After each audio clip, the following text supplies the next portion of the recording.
제가 이제 송탄에서 성경 한 권을 10분 안에 이제 다 개요를 파악하는 강의를 계속 지금 영상으로 찍고 있어요. 그래서 지난 이제 8월, 9월 했는데 이제 똑같이 이제 코로나 때문에 못 하다가 지난 목요일 날 마지막으로 계시록까지 70강, 그러니까 성경 66권에다가 개요, 그 다음에 중간에 뭐 선지서 개요, 신약 성경 개요해 넣어가지고 전배 60강을 다 찍었습니다. 카메라만 보고 이제 하니까 얼마나 힘들어요? 한 3개 정도 하고 나면 시간은 얼마 안 되는데 10분이니까 3개 해봤자 30분밖에 안 되잖아요. 골이 막 찌그러져. 그래서 이제 이 청중이 있다는 게 얼마나 좋은지, 그죠? 이거 많은 거예요. 엄청 많은 거예요, 지금.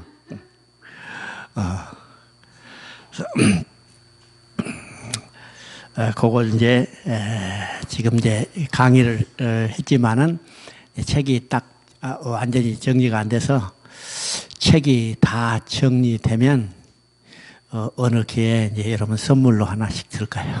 그죠?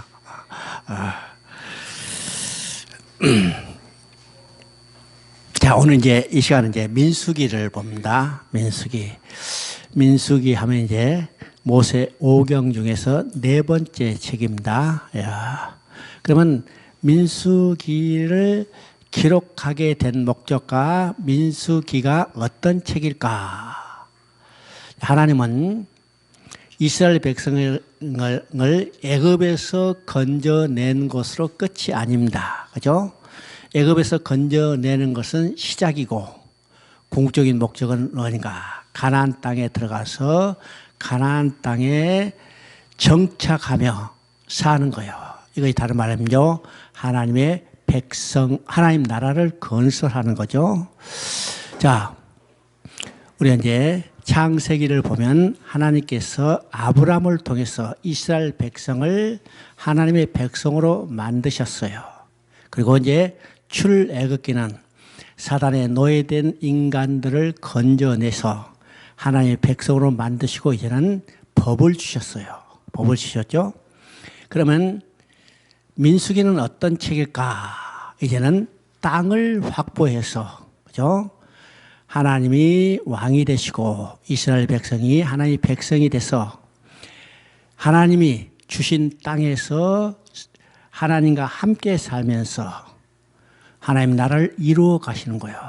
하나님이 통치하게 해서 그래서 법을 주셨죠. 법을 주셨습니다. 그래서 민수기는 지금 땅을 확보하기 위해서 약속된 땅으로 들어가는 과정을 그려놓은 것이 민수기입니다. 민수기죠. 자, 그런데 민수기가 결코 쉬운 책이 아니죠. 왜 쉬운 책이 아닐까?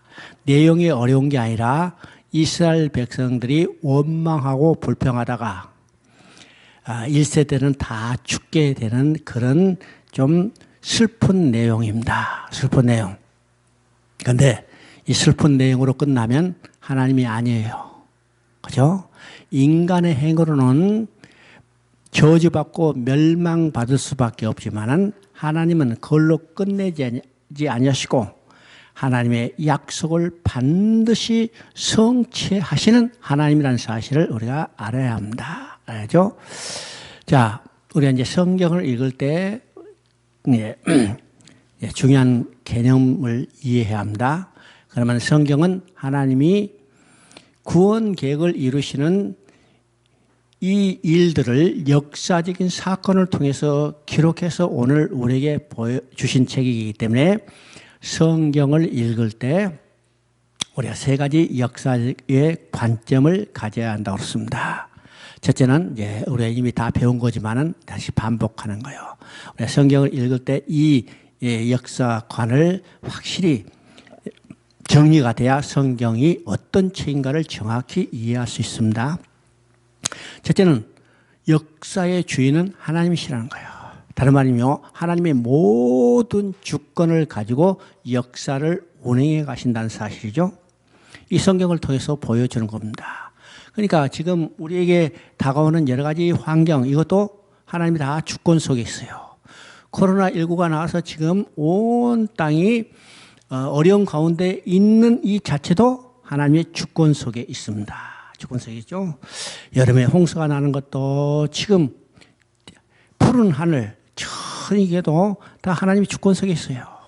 지금 어젯밤에 갑자기 소나기가 쏟아지다가 어떻게 해서 갑자기 또 이 맑은 하늘을 만들 수 있어요? 인간 누구도 아무도 할 수 없어요. 하나님 주권 속에 있다는 사실이에요. 그래서 모든 것은 하나님의 주권 속에 있다. 하나님이 역사의 주권자다, 주인이라는 사실을 성경을 통해서 우리가 확실히 알아야 합니다. 그러면 성경에서 이루어가는 모든 일은 누구의 주권 속에 있어요? 하나님 주권 속에 있어요. 하나님. 두 번째는 하나님의 역사는 시작과 끝이 있다는 겁니다. 끝이 있다는 것은 도달할 목표가 있고 도달할 목표를 향해서 일정한 방향으로 진행해 나가는 것이 하나님의 역사다. 역사예요. 그 목표는 어떤 것일까요? 그 목표는 하나님과 백성이 영원히 함께 기뻐하며 즐거워하는 삶을 누리는, 바로 하나님의 나라를 완성하는 거죠. 완성하는 것. 이것이 계시록에서 완성되는 것을 우리가 보게 되죠.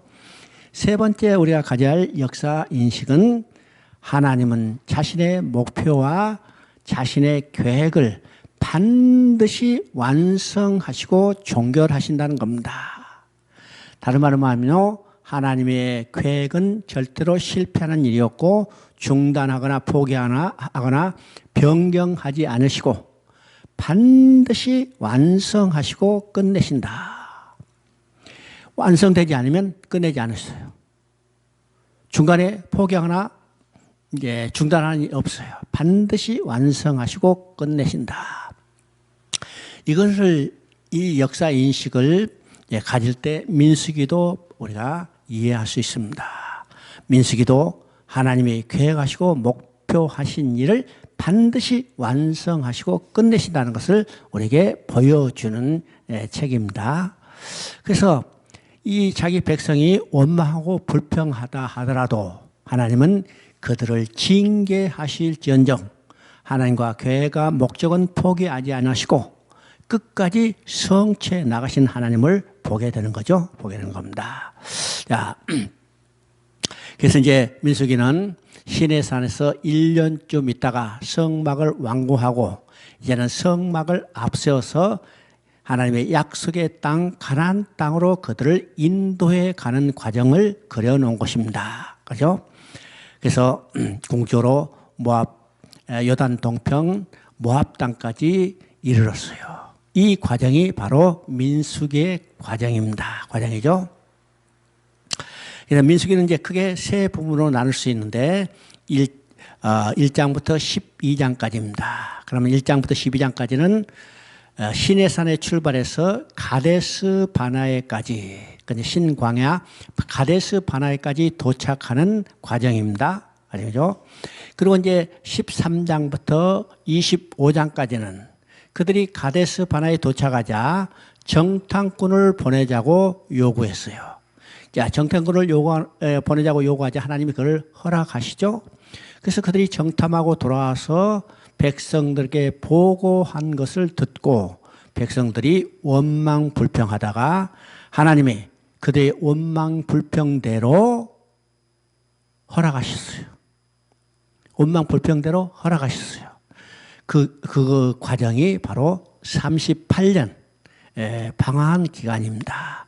이 방황한 기간, 그리고 그 방황하다가 결국 애굽에서 나온 1세대는 여호수아 갈렙을 제하고 다 죽게 되는 역사, 이것이 13장부터 25장까지입니다. 그러면 이 과정은 어떤 것이요? 이스라엘 백성이 1세대가 다 죽게 되는 과정, 인간으로 볼 때는 실패의 역사입니다. 절망의 역사죠. 그런데 하나님의 역사는 절대로 실패하는 일이 없다고 했습니다. 중단하는 일이 없다고 했어요. 반드시 계획과 목적대로 완성하시고 끝내기 때문에 인간이 엄하고 불평하다가 하나님의 징계를 받아 다 죽게 되지만은 하나님은 그걸로 끝내지 아니하시고 하나님의 계획과 목적을 성취하기 위해서 이 세대를 다시 정비하고 준비하고 교육시켜서 가나안 땅에 들어갈 준비하는 과정이 26장부터 36장입니다. 36장. 그래서 민수기 하면 우리가 일반적으로 실패의 역사다 하지만은 이건 인간으로 볼 때고 하나님의 관점에서는 실패의 역사가 아니라는 사실이에요. 실패의 역사 아닙니다. 이것이 민수기를 이제 세 부분으로 나눌 수 있습니다. 자, 민수기 1장은요, 이제 첫 번째 중요한 내용입니다. 민수기 1장에서 가장 핵심은 1장 3절입니다. 1장 3절에 20세 이상으로 싸움에 나갈 만한 자로 계수하라고 그럽니다. 계수하는죠. 왜 인구 조사를 할까? 지금 이스라엘 백성이 애굽에서 나와서 지금 시내산에 도착하는 과정과 시내산을 출발해서 가나안 땅에 들어가는 이 과정은 그 양상이 전혀 다른 양상이죠. 광에서 여기 애굽에서 나오는 것은 이제 큰 경기가 끝난 운동장에서 관중이 쏟아져 나온 것 같아요. 조직도 없고 질서도 없고 순서도 없고 오합지졸이 그대로 나오죠. 그런데 시내산을 출발해서 가나안 땅에 들어가는 것은 그런 방법으로는 앞으로 나갈 수 없어요. 그래서 이제는 조직적으로 움직이지 않으면 안 됩니다. 조직적으로 움직이기 위해서는 어떻게 해요? 기본적으로 편성이 돼야 해요. 편성의 가장 기초는 사람 수가 얼마느냐 이거죠. 그래서 편성하기 위해서 사람 수, 인구 조사를 하라고 하는데 이 인구 조사를 할 때 전수를 조사하는 게 아니라 싸움에 나갈 만한 20세 이상으로 조사하라. 왜일까요? 지금 시내산을 출발해서 가나안 땅에 들어가는 과정은 이건 전쟁입니다. 전쟁이죠. 그래서 싸움에 나갈 만한 20세 이상으로 조직하라 합니다. 또 이제 이게 군대라고 이제 싸움에 나가면 20세 이상으로 계수하라는 것은 하나님께서 전쟁을 하는 군대를 편성하는 거죠. 하나님께서 애굽에서 그들을 노예로부터 해방시켜 주시지만은 이제는 가나안 땅에 들어가서 가나안 땅을 정복할 때는 하나님의 군대가 돼서 하나님의 전쟁을 싸워야 한다는 것을 그들에게 말씀하고 있는 것입니다. 말씀하고 있죠. 오늘 우리가 구원받은 것은 애굽에서 노예로부터 해방돼서 홍해를 걷는 것과 같은 겁니다. 그렇죠? 이건 전적으로 하나님이 해 주셨지만은 그래도 이 땅에 살아가는 것은 어때요? 믿음을 지키는 영적 전쟁을 해야 해요. 영적 전쟁을 해야죠. 바로 시내산을 출발해서 가나안 땅에 들어가서 또 가나안 땅에 들어가서 그걸 점령하기 위해서는 전쟁을 해야 하기 때문에 싸움에 나가려면 20세 이상으로 계수하라고 합니다. 자, 20세 계수의 결과는 60만 3,550명입니다. 그렇죠? 여기 네이 지파는 계수에서 빠졌어요. 네이 지파는 계수에서 빠진 것은 이건 군사들로 사명을 감당한 것이 아니고 네이 지파는 어떤 사명이요?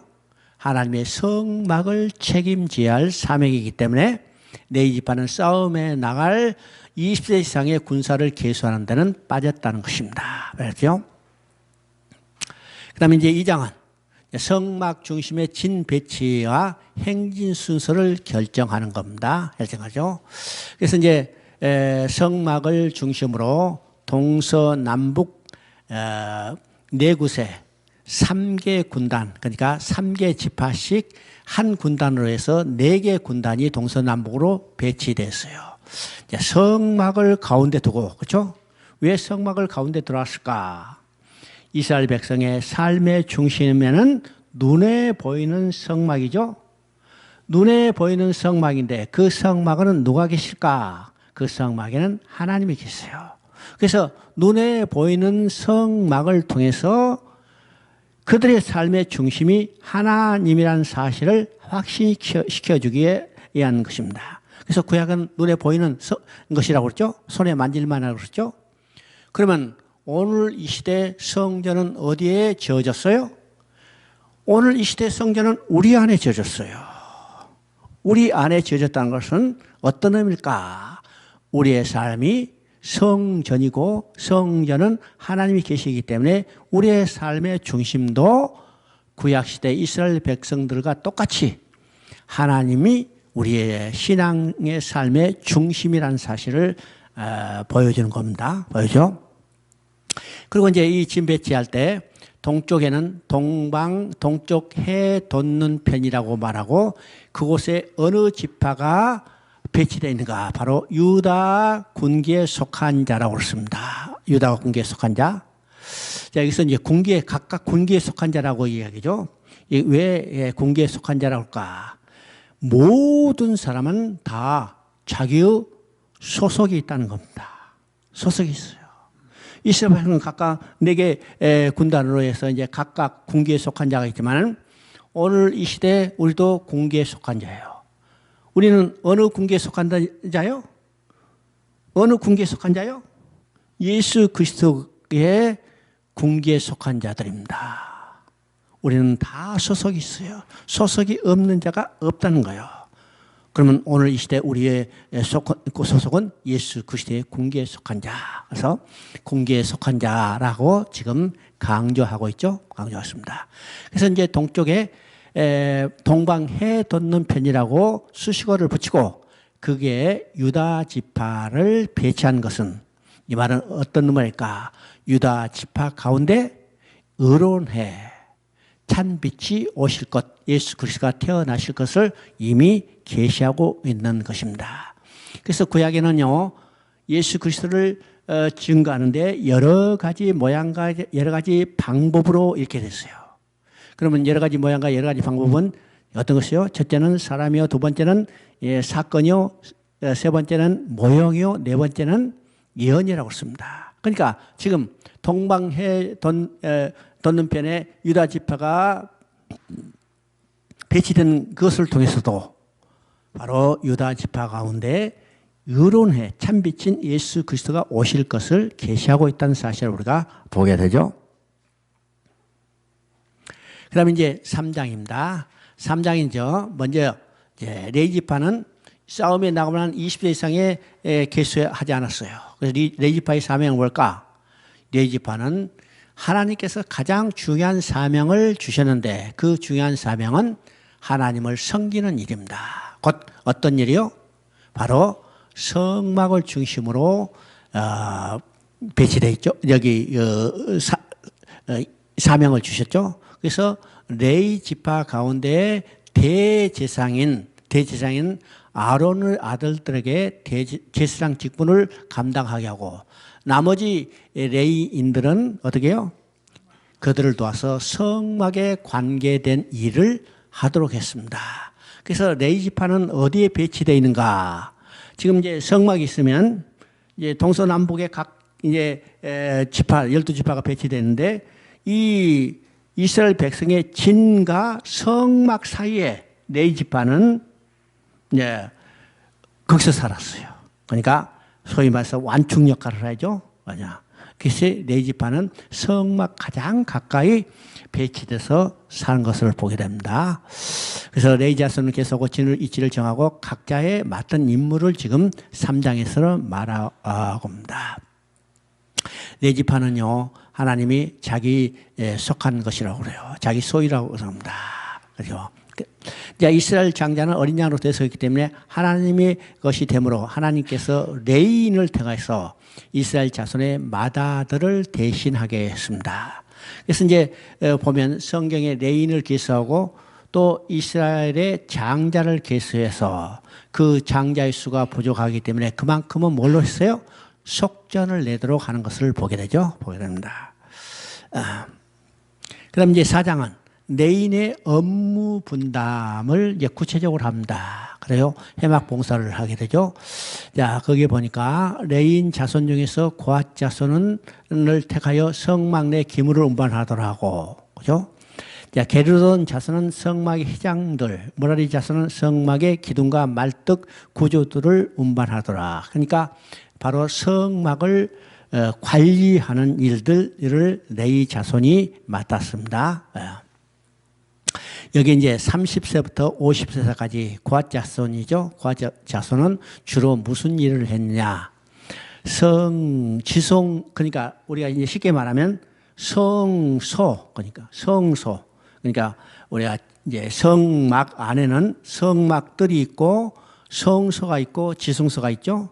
그러면 성소와 지성소는 천막 안에 있는 겁니다. 그죠? 천막 안에 있는 거.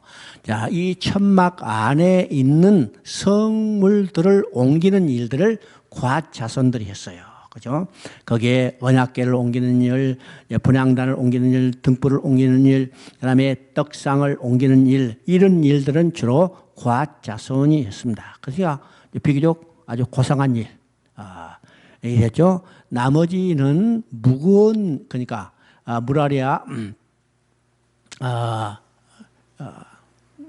무라리 자손과 게르손 자손은 이제 뭐 천막을 메고 다니든지 울타리를 메고 다니든지 기둥을 메고 다니든지 이런 일들을 했습니다. 했어요. 그러면 이제 5장입니다. 5장은 이제 정결한 삶을 이제 다시 강조하는 겁니다. 그러니까 이 내용들은요, 내기에 이야기했던 내용들과 상당히 중복되는 부분들이 있어요. 그렇죠. 그래서 나병 환자, 유출증 있는 자, 죽음으로 부정된 자는 진 밖으로 내보내라. 거룩하지 못한 자는 이스라엘 진에 머물 수가 없어요. 다 내봅니다. 죄를 멀리 하라는 것이고 하나님은 죄와 함께 하실 수 없기 때문에 바로 이제 증상으로 나타나는 일은 죄 증상으로 나타나는 이런 것들은 다 진 밖으로 쫓아내라고 합니다. 그렇죠? 광야에서 지는 오늘날 신약에서 교회를 상징하는 겁니다. 교회를 의미하며 교회는 죄가 없어야 하고 거룩해야 할 것을 말하는 거죠. 물론요, 교회는 어떤 자들로 구성되어 있는가? 교회는 구원받은 죄인들로 구성되어 있어요. 그렇죠? 구원받은 죄인들로 구성되어 있지만은 그 구원받은 죄인들이 교회에 들어와서는 어떤 삶을 살아야 할 건가? 바로 거룩한 삶을 살아야 해요. 거룩한 삶이요. 그래서 우리는 거룩한 삶을 살기 위해서 날마다 주님 앞에 엎드려 회개를 해야 합니다. 회개해야만 우리가 거룩해질 수 있죠. 그렇죠? 그래서 요한 1서에 너희가 하나님과 교제하기 위해서는 어떻게 해요? 날마다 빛 앞에 나와서 자백하라고 그랬습니다. 우리는 죄가 없을 수 없지만은 우리가 거룩해져야 하나님과 교제하며 살기 때문에 날마다 우리의 죄를 내어놓고 자백하고 회개해야 하는 겁니다. 그렇죠?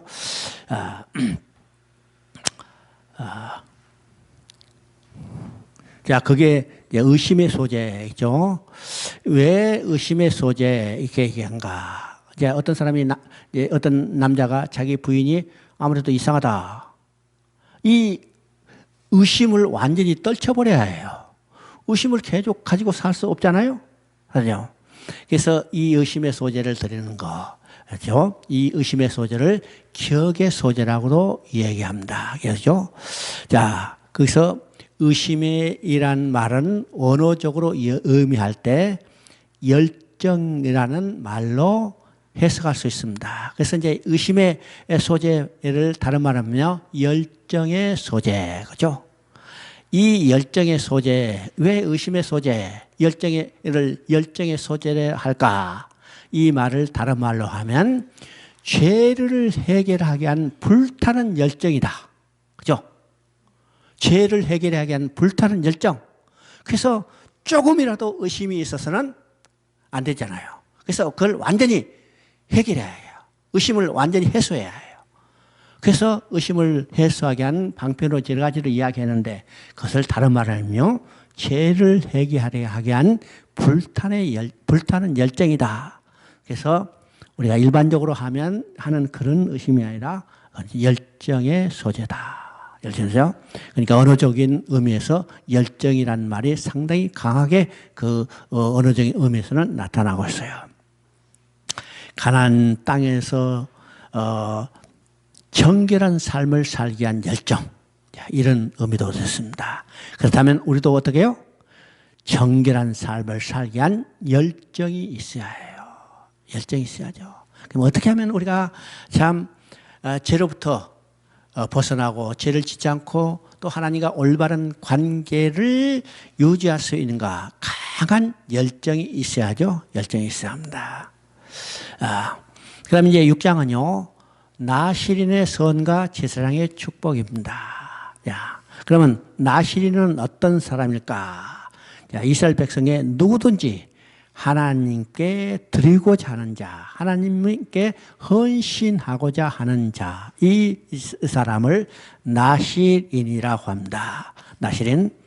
그러면 나실인은요, 우리가 이제 두 가지 면에서 두 가지로 나눌 수 있어요.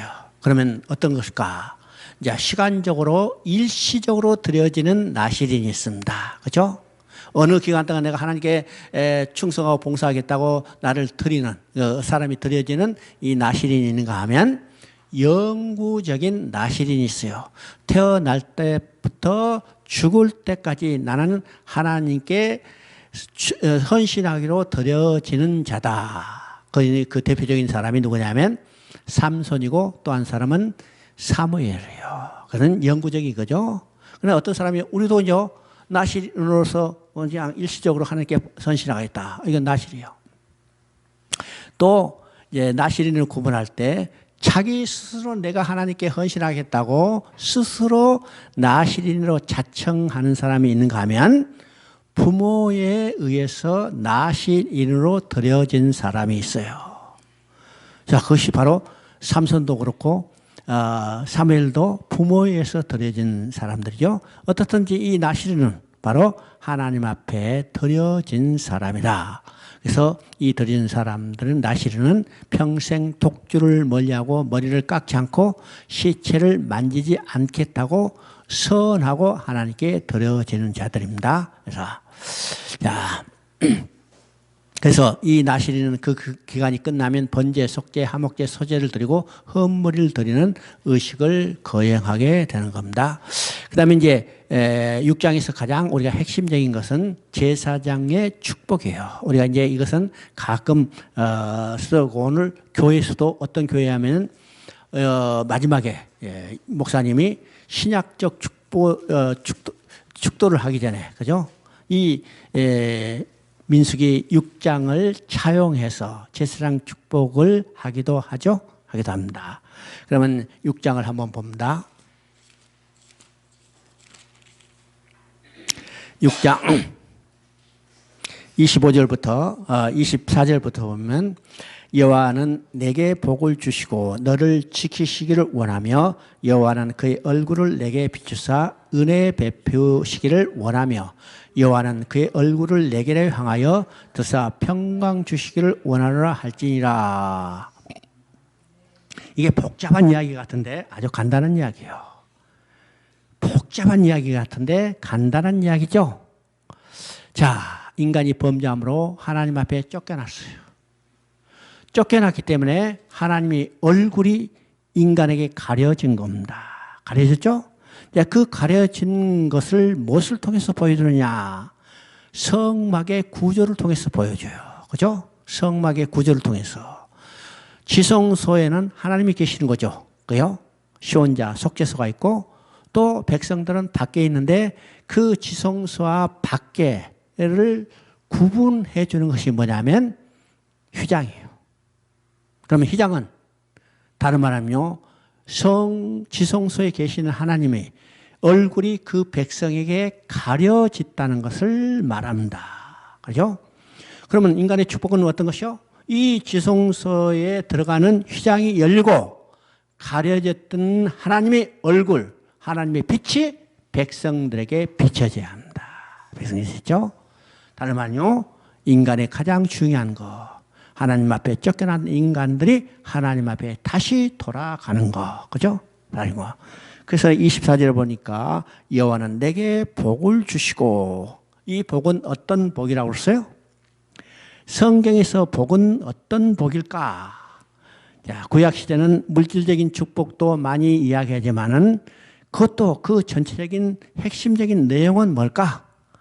인간이 하나님 앞에 나아가서 하나님과 함께 영원히 살게 되는 것을 복이라고 합니다. 그래서 에베소 1장 3절에 하늘에 속한 모든 신령한 복이라고 했죠. 땅에 속한 복이 아니고 물질적인 복이 아니고 육신적인 복이 아니고 영적인 복이 아니고 하늘에 속한 모든 신령한 복. 이건 하나님 앞에 다시 돌아가서 누리게 될 복을 이야기하는 겁니다. 여호와는 내게 복을 주시사. 이 복은 하나님을 떠난 인간을 예수 그리스도를 통해서 다시 돌아오게 해서 하나님과 영원히 함께 살게 될 복을 주시기를 원하는 겁니다.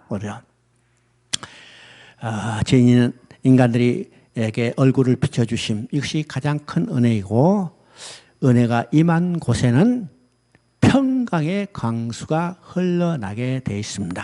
그죠? 이런 평강이라는 것은 어떨까? 평강은 이제 히브리 말로 샬롬이라고 그러죠. 오늘 샬롬이라는 말을 많이 써요.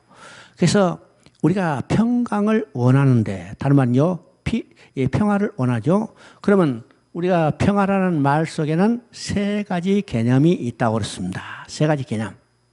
첫째는 팩스 로마나, 그러니까 로마의 평화예요.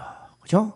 오늘 일반적으로 사용되는 말은 바로 이 로마의 평화, 팩스 로마랍니다. 이건 쉽게 말하면 전쟁이 없는 상태. 지금 이제 이 정권에서 평화에 대해서 남북 간의 평화 이야기지만 이건 전쟁이 없는 상태를 이야기해요. 전쟁이 없는 상태.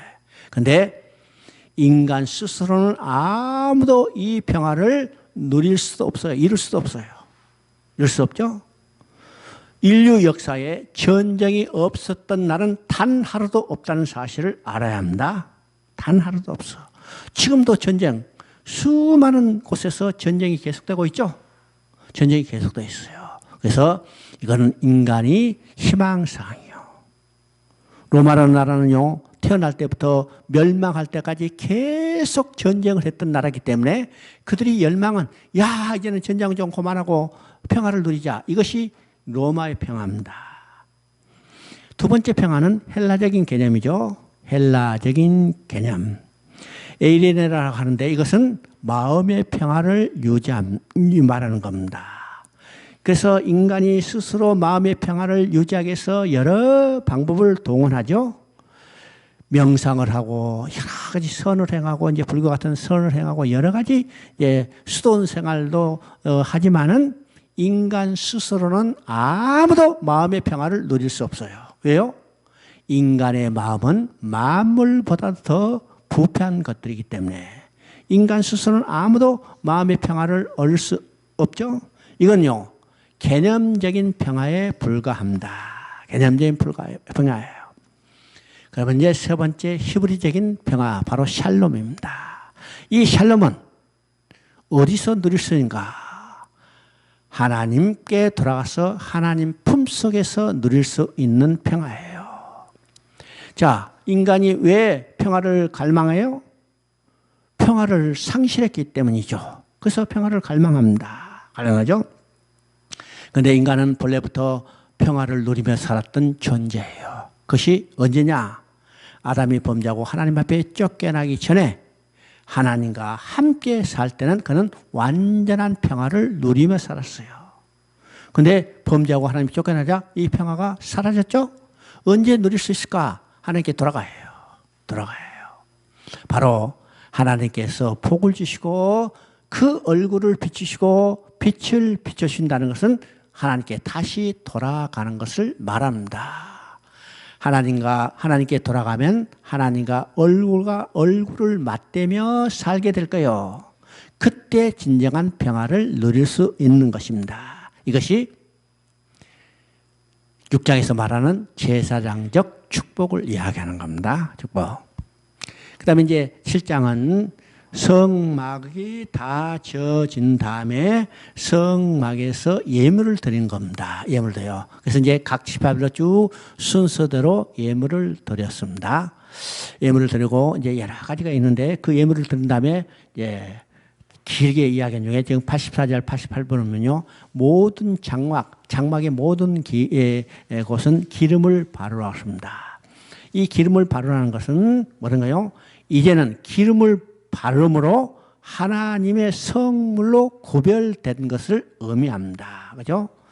우리도 성령의 인침, 성령의 기름 부음 받음으로 우리는 누구의 것이 됐어요?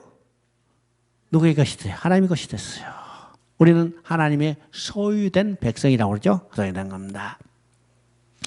자, 이스라엘 지휘관들이 드리는 수레야손은 네이 자손에 주어서 성소 운반용으로 사용했는데, 그죠?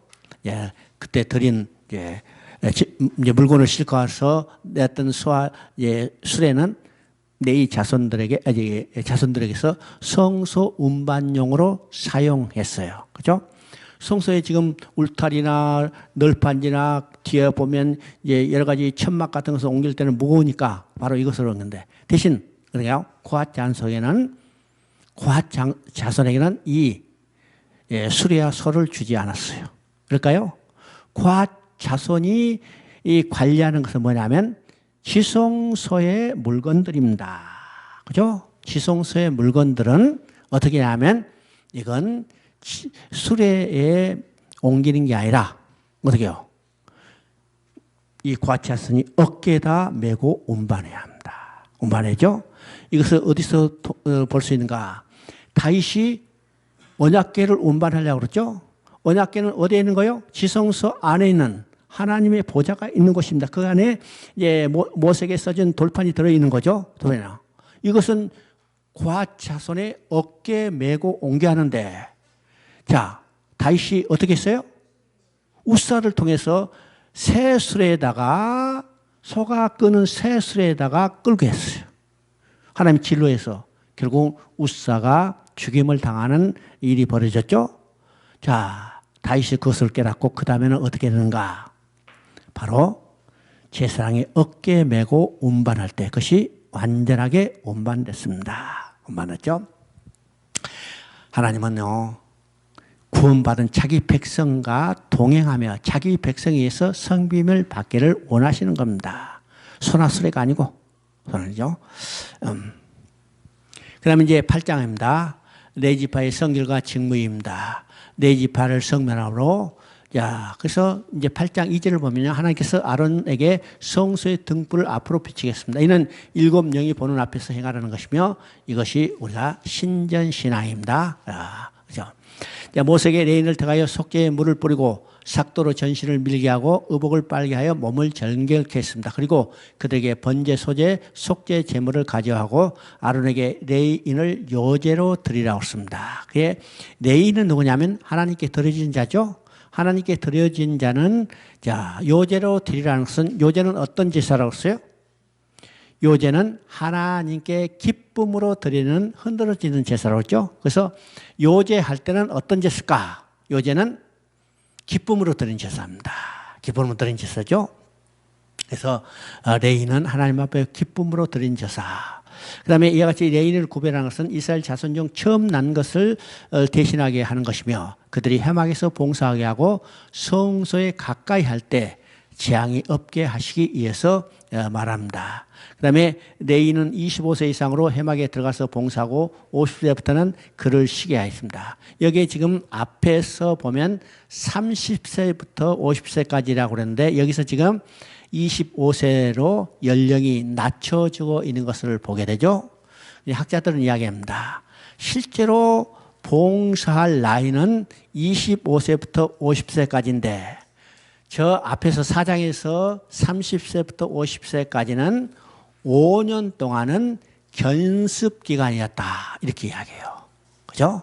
그러니까 성막의 그 중요한 사명을 감당하는데 그저 초보자가 와서 껄렁대는 건 안 되고 잘 숙달된 사람이 행해야 하기 때문에, 그죠? 행해야 하기 때문에 5년 동안은 견습기간이다. 그래서 여기서는 지금 전체적으로 25세부터 이야기하고 저 앞에서는 30세부터 이야기한 것이다. 라고 이제 학자들은 이야기합니다. 그 다음에 이제 9장에는요, 유월절을 기념하라고 그러죠. 자,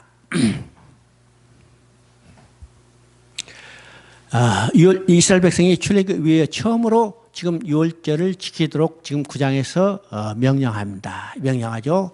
그러면 지금 9장은 어떤 내용일까? 지금 이스라엘 백성이 모든 준비를 다 마치고 바로 시내산을 출발하기 직전입니다. 그죠? 이제 10장에 보면 출발 명령이 딱 떨어져요. 출발하라. 근데 모든 준비를 다 마치고 9장에서는 두 가지 중요한 것을 이해하죠. 유월절을 지키라. 그 다음에 행진을 할 때 여호와의 명령대로 따르라. 이 두 가지를 강조해요. 여호와의 명령대로 따르라는 말이 9장에서 6번 반복됩니다. 특별히 23장에서는 3번이나 겹쳐서 반복돼요. 그렇죠? 그래서 이제 유월절을 지키라고 했어요.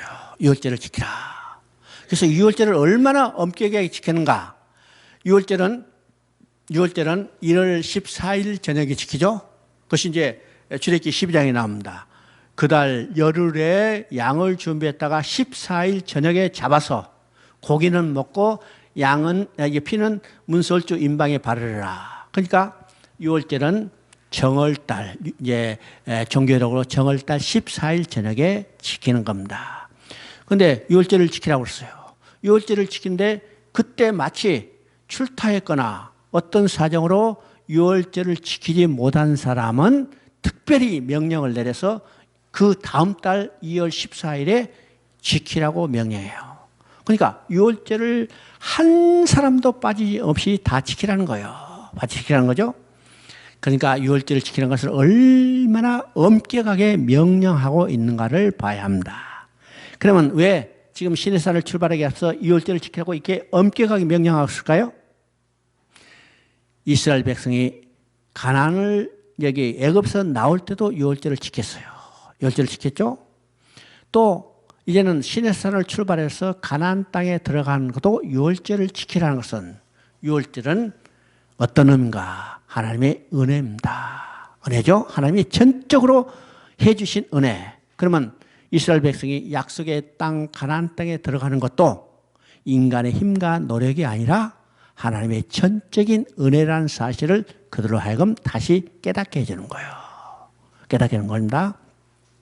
그래서 유월절을 반드시 지키라 하고 또 유월절을 지킴으로 인해서 예수 그리스도의 피로 구속받은 백성이 되었다는 자기 정체성을 확신하게 해서 유월절을 이렇게 지키라고 강조를 합니다. 그렇죠?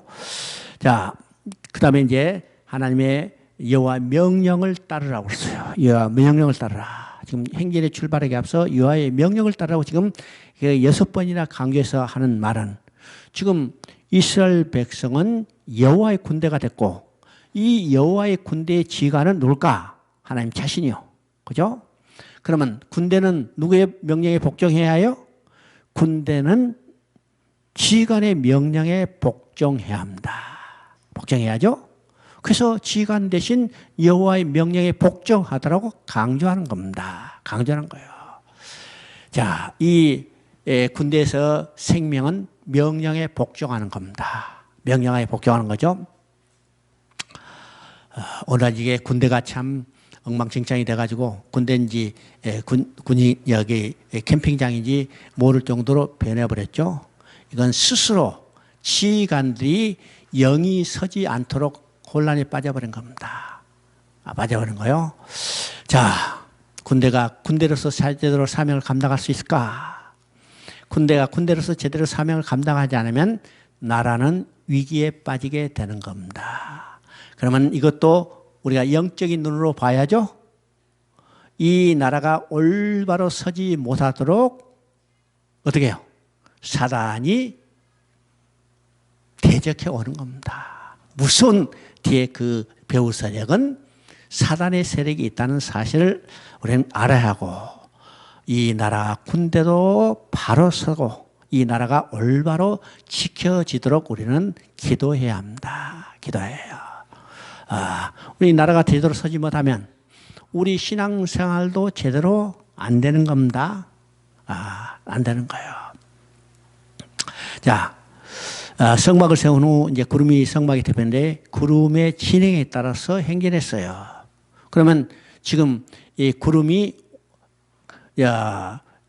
성막에서 회막에서 올라서 예, 옮겨질 때는 이스라엘 백성도 따라갔어요.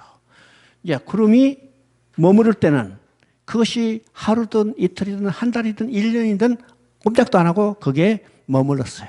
철저히 하나님 명령에 따른 거죠. 따른 거예요.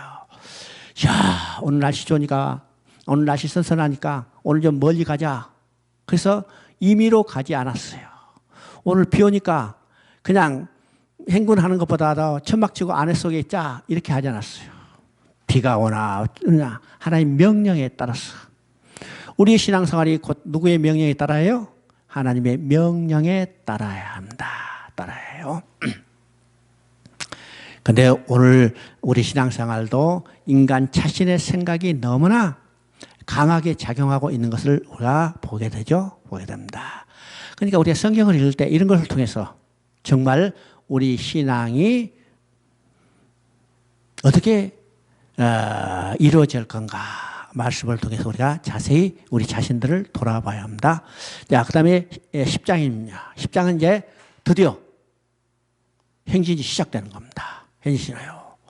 자, 그들은요, 7애굽 후에 시내에서 1년 동안 율법을 받고 성막을 완공한 후에 2년째 2월 20일이니까 그러니까 1년 반 만에, 그렇죠? 1년 반, 1년 한 달 20일 만에 지금 출발하는 겁니다.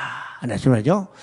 자, 가나안 땅을 향하여 진행해 나갑니다. 이는 하나님의 도성 시온산을 향하여 나가는 신앙의 경주와 같은 것입니다. 그죠? 그러면 우리가 민수기를 통해서 그들이 광야를 행진하는데 이 광야 행진하는 과정은 우리가 오늘 이 땅에서 신앙생활하는 모습과 유사해요. 유사해죠? 때로는 어려움도 있고 우리 삶 가운데 원망도 있고 불평도 있고 또는 침체하기도 하고 또 일어서서 전진하기도 하고 바로 이것이 우리 신앙생활의 한 과정이라는 사실을 우리를 돌이켜 볼 수가 있습니다. 그죠? 이스라엘 백성은 여호와의 명령에 따라서 구름과 불로 인도하신가 나팔결에 정해진 나팔 소리에 따라서 그대로 움직였습니다. 자, 여기서 이제 행진이 시작할 때 선두에 누가 서야 하는가? 선두에 유다 지파가 서도록 했습니다. 왜 다른 지파가 아닌 루벤 지파도 아니고 요셉 지파도 아닌 바로 유다 지파가 선두에 서로 했는가? 이 유다 지파가 이스라엘 백성의 중심 지파가 됐습니다. 왜일까요? 유다 지파 가운데 그리스도, 약속된 메시아 그리스도가 태어나기 때문이죠. 때문입니다. 그래서 이것을 통해서 뭘 우리가 알 수 있어요? 구약의 광야를 행진할 때도 누가 앞서 갔느냐? 바로 우리 주님이 앞서 갔습니다. 이것이 이제 시편에서 그대로 이야기죠. 시편 68편에 보면 광야에 행진하실 때 우리 주님이 앞서 가셨다고 정확히 말하고 있습니다. 그러면 이 시대는 어떤 것일까? 이 신약 시대도 똑같이 우리 주님이 우리 앞서서 가신다는 사실입니다. 그러면 주님이 우리 앞서 가시는 것이 성경 어디에 나타나는가? 자, 요한복음 10장에 나옵니다. 요한복음 10장에 어디가? 요한복음 10장에는요, 우리 주님을 선한 목자라고 그러고 우리는 그들의 양이라고 그러죠? 그러면 선한 목자는 양의 이름을 부르면 양은 목자의 음성을 듣고 따르나니. 따르나니였어요. 또 계시록 14장을 보면 시온산에 14만 4천이 서 있는데, 그죠? 14만 4천은 누굴까? 구원받은 우리들이요. 시온산에 14만 4천이 서 있는데 어린 양이 어디로 가든지 따르는 자들이라. 어린 양은 누구예요? 앞서 가신 예수 그리스도입니다. 그렇죠? 히브리서 6장 20절은 더 분명히 이야기합니다. 앞서 가신 예수 그리스도. 그죠? 앞서 가신 예수 그리스도. 그를, 대지상의 예수 그리스도를 보니 그가 어디로 들어가냐? 휘장 안으로 들어갔어요. 휘장 안으로 들어갔기 때문에 우리는 예수 그리스도를 따르면 어디로 들어가요? 휘장 안으로 들어가는 거예요. 휘장 안은 어떤 장소예요? 하나님이 계시는 처소예요. 그러니까 예수님을 따라가면 우리는 어디까지 갈 수 있어요? 지성소 곧 하늘 보좌까지 나아가게 되는 겁니다. 그렇죠? 그 다음 이제 11장은, 드디어 이제 행진이 출발했죠? 행진이 출발했는데, 행진이 출발하자마자 어떤 일이 벌어졌을까? 그들이 조금 이제 어려운 일이 닥치자 바로 원망하고 불평하기 시작하는 겁니다. 우리가 이제 여기서 한여름에 에어컨 밑에서 이제 시원하게 있었는데, 그렇죠?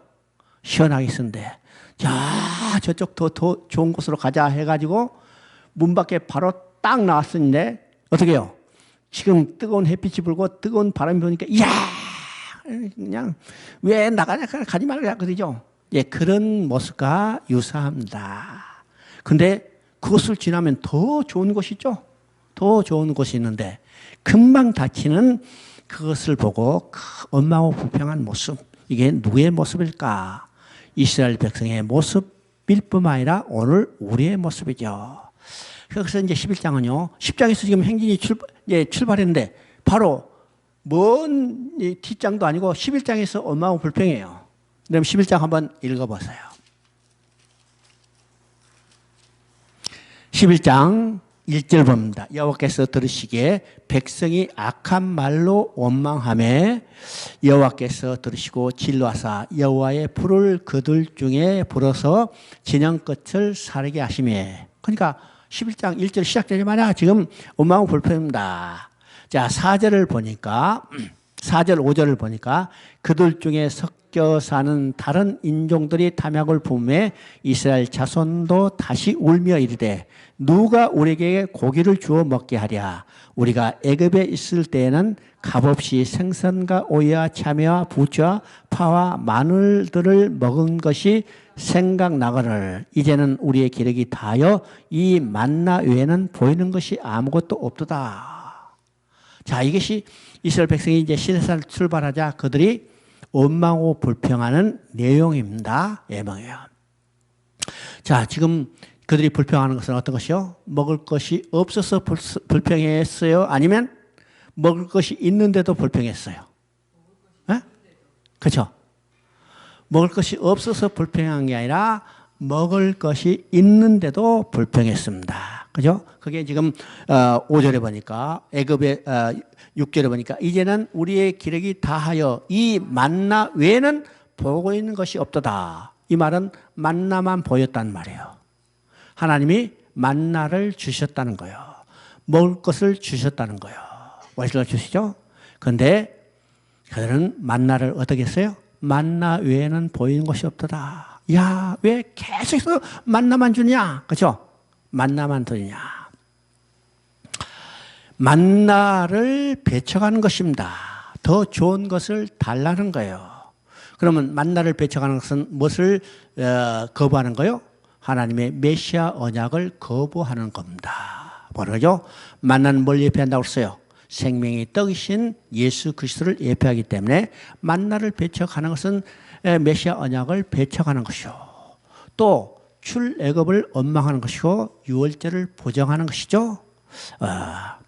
그런데 그들이 요구하는 것은 뭐였어요? 요구하는 것은 오늘 한마디로 말하면요, 기호식품과 같은 것입니다. 기호식품과 같은 것이죠. 그죠? 주식이 아니라 기호식품과 같은 것만 요구하는 겁니다. 그죠? 그러니까 오늘도 우리에게는요, 복음이라는 이 진정한 주식은 제껴놓고 뭐만요? 기호식품만 원하는 겁니다. 기호식품만 달라는 거예요. 그래서 기사와 이적, 그 다음에 능력, 축복 이런 것만 아주 추구하고 원하는 것들을 많이 보게 됩니다. 보게 되죠. 정말로 우리가 진정으로 추구할 것은 뭘까? 기호식품이 아니라 우리의 영혼과 육신을 건강하게 하는 복음만이요. 복음만이죠. 그런데 그들은 그것을 거부하고 오히려 기호식품을 요구하는 것을 우리가 보게 합니다. 그러나 하나님은 그들을 외면하지 아니하시고 그들이 원하는 메추라기를 보내주셨어요.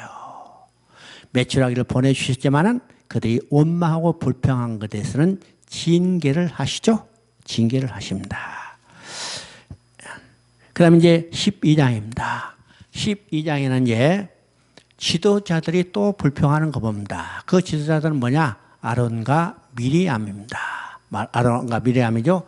12장 1절을 보니까 모세가 구수 여자를 취하였더니 그 구수 여자를 취하였으므로 미리암과 아론이 모세를 비방하니라 하죠. 근데 우리가 2절 3절을 우리가 유심히 봐야 합니다. 그들이 이르되 여호와께서 모세와만 말씀하셨느냐 우리와도 말씀하지 아니하셨나 하심에 여호와께서 이 말씀을 들으셨느니라. 그리고 하는 말이 이 사람 모세는 온유함이 지면의 모든 사람보다 더하니라. 그러면 이 내용을 우리가 좀 무심히 봅니다. 지금 아론과 미리암이 근본적으로 원망하는 핵심은 뭘까요? 핵심은 모세가 구수 여자하고 결혼했다는 것이 아닙니다. 그는 하나의 구실에 불과해요. 구실에 불과하고, 야, 너만 하나님이 선지자로 만드셨어? 지도자로 만드셨어? 우리도 똑같은 영적인 능력이 있어. 우리도 또 선지자야. 이렇게 모세의 영적 권위를 부인하는 겁니다. 그게 대적하는 거죠. 그것은 구수 여자와 결혼했다고 지금 하는 것은 하나의 그걸 구실을 만들어내는 거예요. 구실을 만들죠. 그래서 하나님은 도대체 내가 부르시고 영적 권세를 주는 것이 누구냐? 이것을 보여주는 겁니다. 보여주죠? 여기서 이제 모세가 구수 여자가 결혼했다고 그러죠? 모세가 구수 여자가 결혼했다. 그러면 야 모세가 왜 이방 여자가 결혼하는가 이렇게 해서 이방 여자가 결혼한 것이 잘못된 것으로 생각할지 몰라도 이방 여자하고 결혼한 자체는 죄가 아닙니다. 알아야죠? 이방 여자가 결혼한 자체는 죄가 아니요. 여러분 성경에서 이방 여자와 결혼했던 사람들 많이 있어요. 그렇죠? 요셉도 애굽의 여자가 결혼했죠? 지금 모세도 결혼했고 뒤에 보면 어떻게 해요? 그 성경에 예수님이 족보에 나온 여자들도 다말도 라합도 다 룻도 이방 여자들이죠. 그러니까 이방 여자와 결혼한 자체는 죄가 아닙니다. 하나님이 왜 이방 여자와 결혼을 금하셨을까?